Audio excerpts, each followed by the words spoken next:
প্রভু জগন্নাথের স্নানযাত্রা হিন্দু ধর্মের অন্যতম গুরুত্বপূর্ণ উৎসব। এটি প্রতি বছর জ্যৈষ্ঠ পূর্ণিমা তিথিতে জগন্নাথ মন্দিরে মহাসমারোহে পালিত হয়।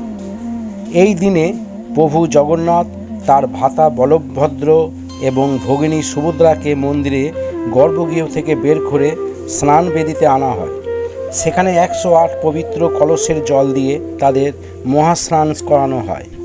এই জল বিভিন্ন তীর্থ ও পবিত্র কূপ থেকে সংগ্রহ করা হয়। বিশ্বাস করা হয় এত বিশাল স্নানের পর প্রভু অসুস্থ হয়ে পড়ে, তাই তারা প্রায় 15 দিনের জন্য জনসাধারণের দর্শনের বাইরে থাকে। এই সময়কে অনবাসর বলা হয়। ভক্তদের বিশ্বাস এই সময় দেবতাদের বিশেষ ভেষজ চিকিৎসা করা হয়। অনবাসর শেষে দেবতারা নতুন রূপে ভক্তদের দর্শন দেন, যাকে নবযৌবন দর্শন বলা হয়। এরপরই শুরু হয় বিখ্যাত রথযাত্রা।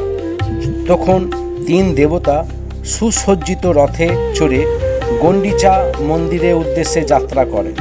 স্নানযাত্রা আমাদের কয়েকটি গুরুত্বপূর্ণ বার্তা দেয়। সুচিতা ও পবিত্রতার গুরুত্ব। ঈশ্বর সকলের জন্য উন্মুক্ত। এই দিনে বহু মানুষের দেবতাদের কাছ থেকে দর্শনের সুযোগ পান।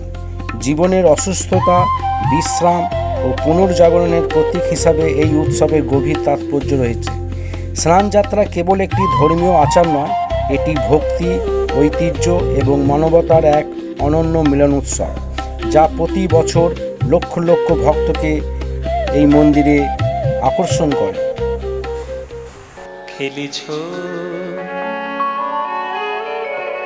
এ বিশ্বলয়ে বিরাট শিশু আনমনে খেলিছ